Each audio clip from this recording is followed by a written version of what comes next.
नमस्कार दोस्तों, मेरे channel real life and DIY में आपका स्वागत है। आज की वीडियो में मैं आपको जिउतिया की पूजा एकदम सरल तरीके से करके दिखाऊंगी।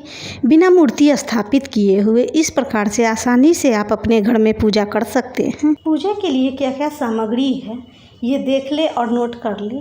1 लोटा जल, पीला सिंदूर, दीपक, फूल, फल, धूपबत्ती, माचिस, केराव फुलाया हुआ, जिउतिया व्रत कथा की पुस्तक और जिउतिया ले ले। चौक पूरने के लिए चावल का आटा और हल्दी ले। चौक इस तरह से पूरे, चावल के आटे से भी और हल्दी से भी, जैसे भी आपको मन हो उस तरह से पूर सकते हैं। मैं इस तरह का सिंपल चौक पूर कर दिखा रही हूँ। आप सीधे हल्दी से भी कर सकते हैं या फिर चावल के आटे से भी कर सकते हैं, जो भी आपके पास है उससे आप कर सकते हैं। बिहार में अधिकांशतः लोग घर में करते हैं तो इसी तरह पूजा करते हैं। आप ही देख ले, एकदम सरल विधि है। इस तरह से बहुत से लोग अपने पड़ोसियों को भी बुलाकर एक जगह इकट्ठा होकर पूजा करते हैं, या फिर घर में ही ज़्यादा महिलाएं हैं तो वो सब मिलकर पूजा करती हैं।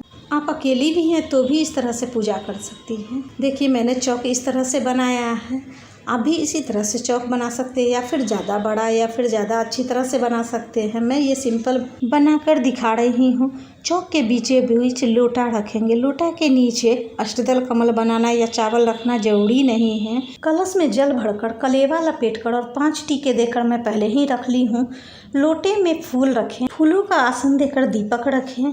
घी या तेल किसी भी चीज़ का दीपक जला सकते हैं। दीपक की पूजा करें, फूल चढ़ाएं, चौक को भी फूल से सजाएं। जिउतिया की पूजा हमेशा प्रदोष काल में करनी चाहिए, यानी शाम के समय में जिउतिया की पूजा करनी चाहिए। शाम के समय स्नान करके ही पूजा करें। जिउतिया में नया कपड़ा नहीं पहना जाता है, क्योंकि जिउतिया पितृपक्ष में होता है और पितृपक्ष में नए वस्त्र नहीं पहने जाते हैं, इसलिए साफ धुले ही वस्त्र पहने। पूजा करने से पहले सिंदूर लगा ले, पैरों में महावर लगा ले, तभी पूजा शुरू करें। आपके पास जो भी जिउतिया है उसे कलश में लपेटे। सोने, चांदी, धागे, जिस चीज़ का भी जिउतिया हो, और जितने बच्चे हैं उतने जिउतिया के लॉकेट लें। मेरे 2 बच्चे हैं, इसलिए मैं 2 लॉकेट वाला जिउतिया ली हूँ। अगर जिउतिया धागे में गुंधा हो तो हर साल नए धागे बदले, और मोतियों में गुंधा हो तो आप गंगा जल से धोकर भी पूजा कर सकती हैं, नहीं तो नए मोती भी चेंज कर सकती हैं। धागे के जिउतिया है तो हर साल नए जिउतिया लें।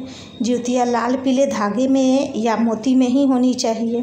जिउतिया में भी चंदन लगाएं, फल चढ़ाएं, जो भी आपके पास फल है वो फल चढ़ाएं। केराव चढ़ाएं। केराव को दिन में पानी में रख दे ताकि पूजा के समय तक अच्छी तरह फूल जाए। धूप बत्ती दिखाएं, कुछ दक्षिणा रखें, इसे हमें ब्राह्मण को दे देना है। हाथ में केराव के कुछ दाने और फूल रखकर जिउतिया व्रत कथा पढ़ें। अगर आप कथा सुन भी रहे हैं कहीं भी तो आप खाली हाथ कथा ना सुने, कुछ भी हाथ में फूल या अक्षत लेकर ही कथा सुने। जिउतिया व्रत की कथा के बाद आरती करें। आरती ओम जय जगदीश हरे ये गा सकते हैं। कोई भी व्रत करे तो कथा जरूर सुने। पुस्तक के आखिरी पन्ने में आरती दी हुई है, ओम जय जगदीश हरे, वही गा देंगे। जिस दीपक को जलाए हैं उसे भी उठाकर आप आरती कर सकते हैं, नहीं तो आप अलग से भी आरती पात्र में आरती रखकर कर सकते हैं। पूजा के बाद हाथ जोड़कर भगवान से प्रार्थना करें कि आपकी पूजा अच्छी तरह से परिपूर्ण है, आपके बच्चे, आपके पति सब सलामत रहे, दीर्घायु हो। फल और दक्षिणा ब्राह्मण को दे देंगे और आधे या 1 घंटे बाद आप जिउतिया उतार कर खुद पहन ले। बहुत से लोग पारण के दिन पहनते हैं, बहुत से लोग पहले अपने बच्चों को पहनाते हैं आधे घंटे के लिए, फिर खुद पहनते हैं। जैसा आपके यहाँ होता है वैसा करें। मिलते हैं अगली वीडियो में।